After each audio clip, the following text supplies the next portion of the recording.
تو کیا ہوگا؟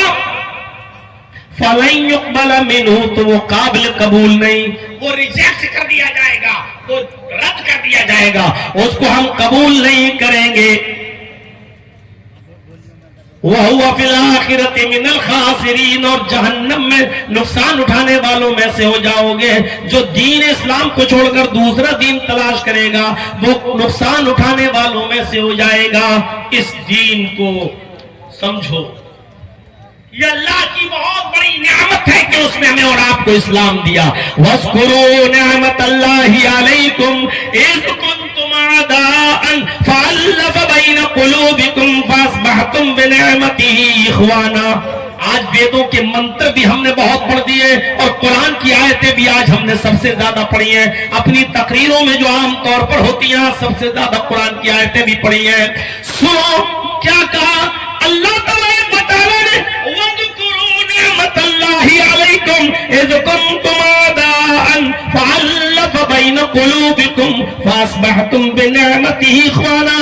اللہ کی اس نعمت کو تم یاد کرو، اللہ کی اس نعمت کو تم یاد کرو، اللہ کی اس کرپا اور احسان کو تم یاد کرو جو اس نے تمہارے اوپر کی ہے۔ اس کنتم اعداء، کہ تم آپس میں ایک دوسرے کے دشمن تھے، تم آپس میں ایک دوسرے کے حریف تھے، آپس میں ایک ایک روٹی و بوٹی کے لیے ایک دوسرے کے قتل کے در پر تھے، ایک دوسرے کو قتل کر دیا کرتے تھے۔ فَأَلَّفَ بَيْنَ قُلُوبِكُمْ فَأَصْبَحْتُمْ بِنِعْمَتِهِ إِخْوَانًا، تو تم اللہ کی اس نعمت سے، اس اسلام جیسی نعمت سے تم آپس میں بھائی بھائی بن گئے۔ اللہ نے تمہارے دلوں میں الفت پیدا کر دی، اللہ نے تمہارے دلوں میں محبت پیدا کر دی۔ فَأَلَّفَ بَيْنَ قُلُوبِكُمْ، اللہ نے تمہارے دلوں میں الفت ڈال دی، محبت ڈال دی۔ فَأَصْبَحْتُمْ بِنِعْمَتِهِ، تو تم اللہ کی اس نعمت یعنی اس اسلام سے تم آپس میں بھائی بھائی ہو گئے۔ اسلام نے ہمیں بھائی بھائی بنا دیا ہے، ورنہ اسلام سے پہلے ہم ایک دوسرے کے جانی دشمن تھے۔ تو میرے بھائیوں اسلام کو فالو کرو۔ بہت سی چیزیں ایسی ہوں گی جو ہماری سمجھ میں نہیں آئیں گی، کیا فائدہ ہے؟ آدمی سوچتا ہے کیا فائدہ ہے؟ ارے ہماری سمجھ میں آئے یا نہ آئے، ہماری عقل میں آئے یا نہ آئے، لیکن اسلام کا حکم ہے وہ آپ کو ماننا پڑے گا، فالو کرنا پڑے گا، چاہے ہماری سمجھ میں آئے یا نہ آئے۔ اسلام کا حکم ہے تو ماننا پڑے گا۔ مثلا ظہر کی 4 رکعت ہم پڑھتے ہیں فرض، اب آپ یہ کہیے کہ ہم 6 پڑھ لیتے ہیں، فرق کیا پڑتا ہے؟ زیادہ ہی تو پڑھ رہے ہیں، یہاں نہیں چلے گا۔ اپنی عقل کو دخل نہیں دے سکتے ہو آپ۔ کوئی چیز کا فائدہ یا نقصان ہماری سمجھ میں نہیں آئے تو اس کا یہ مطلب نہیں کہ اس کو چھوڑ دیا جائے۔ ٹریفک نیم ہے، ٹریفک نیم جانتے ہو نا؟ بڑے بڑے شہروں میں آپ گئے ہوں گے، کٹیہار چلے جائیے، پورنیہ چلے جائیے، ہمارے لکھنؤ میں آ جائیے، دلی چلے جائیے، چوراہوں پر ریڈ لائٹ لگی رہتی ہے، سگنل ہوتے ہیں چوراہوں پر، لائٹ لگی رہتی ہے۔ ریڈ لائٹ جل جائے تو اس کا مطلب کیا ہوتا ہے؟ گاڑی کو آپ روکیے، سگنل نہیں ہے، ریڈ لائٹ ہے، آپ روک دیجئے۔ اور جیسی گرین ہوگی اس کا مطلب کیا ہوا؟ اب آپ گاڑی کو آگے بڑھائیے، اب آپ جا سکتے ہیں۔ یہ ریڈ سگنل پر گاڑی کیوں رکتی ہے اور گرین پر کیوں چلتی ہے؟ یہ نیم کیوں بنائے گئے ہیں؟ تاکہ ایکسیڈنٹ نہ ہو، تاکہ ایکسیڈنٹ نہ ہو۔ دیکھیے نیم گورنمنٹ نے کیوں بنایا؟ ایکسیڈنٹ نہ ہو، حقیقت ہے نا۔ لیکن چلیے بڑے شہر میں جیسی ہم گاڑی چوراہے پر لے کے پہنچے، ریڈ لائٹ جل گئی، ہم نے گاڑی روک دی، ہم نے سامنے دیکھا کوئی گاڑی نہیں آ رہی ہے، ہم نے دائیں دیکھا ادھر سے بھی کوئی گاڑی نہیں آ رہی ہے، بائیں دیکھا ادھر سے بھی کوئی گاڑی نہیں آ رہی ہے، تب بھی ہم گاڑی کو روکے رہیں گے جب تک کہ گرین سگنل نہ ہو۔ ہم ریڈ سگنل کراس نہیں کریں گے۔ اگر اس میں لگے ہوئے سی سی ٹی وی کیمرے اور سینسٹیو سسٹم نے اگر ہماری گاڑی کے نمبر کو کیچ کر لیا اور ہم گاڑی کو آگے لے کے بڑھ گئے تو آپ کا چالان آٹومیٹک کٹ جائے گا کسی پولیس والے کے۔